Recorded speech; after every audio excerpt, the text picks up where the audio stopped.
जय हिंद साथियों। आज की कहानी विक्रम बेताल असली वर कौन बेताल पचीसी का 5वां भाग सुनने जा रहे हैं। कई बार बेताल को अपने साथ ले जाने की असफल कोशिश के बावजूद राजा विक्रमादत्त ने हार नहीं मानी थी। इसलिए राजा विक्रमादत्त फिर से पेड़ के पास पहुंचे और बेताल को अपनी पीठ पर लटकाकर ले जाने लगे। अपनी शर्त के अनुसार बेताल ने फिर से राजा विक्रम को एक कहानी सुनाना शुरू किया। कहानी का नाम असली वर कौन।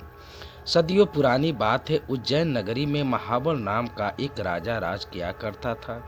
राजा बहुत पराक्रमी और दयालु था। उसकी एक बेटी थी जिसका नाम महादेवी था। महादेवी बहुत सुंदर और सुशील लड़की थी। जब वो विवाह योग्य हुई तो राजा महाबल ने उसके लिए योग्य वर की तलाश शुरू कर दी। एक एक करके कई राजकुमार राजकुमारी से विवाह करने की इच्छा लिए राजा के पास आए, लेकिन राजा को कोई पसंद नहीं आया। राजकुमारी से विवाह करने के लिए राजा ने एक शर्त रखी थी कि उसकी बेटी का होने वाला पति हर चीज में निपुण होगा। इस तरह कई दिन बीत गए, लेकिन राजा को कोई अपनी बेटी के लिए योग्य वर नहीं मिला। एक दिन की बात है, जब राजा अपने दरबार में बैठे थे कि तभी वहां एक राजकुमार आया और उसने कहा कि मैं राजकुमारी महादेवी से विवाह करना चाहता हूँ। यह सुनकर राजा ने कहा, हे राजकुमार, मैं अपनी बेटी का विवाह उस व्यक्ति से करूंगा जिसमें सभी गुण हो। इस पर राजकुमार ने जवाब दिया, मेरे पास ऐसा रथ है जिसमें बैठकर क्षण भर में कहीं भी पहुंच सकते हैं। यह सुनकर राजा ने कहा, ठीक है, तुम कुछ देर को, मैं राजकुमारी से पूछकर तुम्हें जवाब दूंगा। कुछ दिनों बाद एक और राजकुमार वहां पहुंचा। उसने राजा से कहा, मैं त्रिकालदर्शी हूँ और भूत, वर्तमान व भविष्य तीनों देख सकता हूँ। मैं चाहता हूँ कि राजकुमारी का विवाह मुझसे हो। राजा ने उसे भी इंतजार करने को कहा। कुछ दिनों बाद राजा महाबल के पास एक और राजकुमार उनकी बेटी का हाथ मांगने आया। राजा ने उनसे पूछा कि तुम में ऐसा क्या गुण है जो मैं अपनी पुत्री का विवाह तुम्हारे साथ करूं। राजकुमार ने कहा, राजन, मैं धनुर्विद्या में निपुण हूँ। मेरे जैसा धनुर्धारी दूर दूर तक कोई नहीं है। राजा ने उससे कहा, बहुत खूब राजकुमार, आप कुछ दिन प्रतीक्षा करें, मैं अपनी बेटी से बात करके आपको जवाब दूंगा। अब राजा असमंजस में पड़ गया कि तीनों ही राजकुमार गुणवान हैं, लेकिन वह तीनों से तो राजकुमारी की शादी नहीं कर सकता। तो अब सवाल यह था कि राजकुमारी का विवाह किससे होना चाहिए।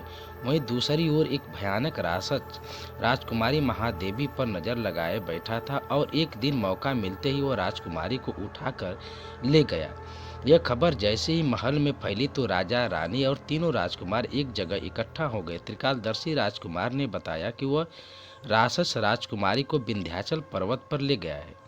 इस पर पहले राजकुमार ने कहा, मैं अपना रथ लेकर आता हूँ, हम सब उस पर बैठकर विंध्याचल चल सकते हैं।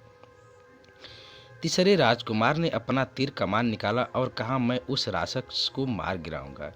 इसके बाद तीनों राजकुमार रथ पर बैठकर विंध्याचल पर्वत की ओर चल पड़े। उन्होंने जैसे ही वह राक्षस दिखा तो धनुर्धारी राजकुमार ने कुशलता से उसका वध कर दिया और वो राजकुमारी को बचाकर फिर से महल ले आए। इस कहानी को सुनने के बाद बेताल ने राजा विक्रमादित्य से कहा, राजन, राजकुमारी को बचाने में तीनों राजकुमार का योगदान था। तो अब तुम मुझे बताओ कि राजकुमारी का विवाह किससे होना चाहिए। राजन, मैं सुना है कि तू हमेशा न्याय करता है, जल्दी उत्तर दो वरना तेरे सिर के टुकड़े टुकड़े कर दूंगा। इस पर राजा विक्रमादित्य ने उत्तर दिया कि राजकुमारी का विवाह धनुर्धारी राजकुमार से होना चाहिए, क्योंकि उसने राक्षस से लड़ाई करके राजकुमारी को बचाया और बाकी दोनों राजकुमार ने केवल उसकी मदद की। बस फिर क्या था, जैसे ही राजा बोला, बेताल उसकी पीठ से उड़कर फिर से पेड़ पर जा लटका।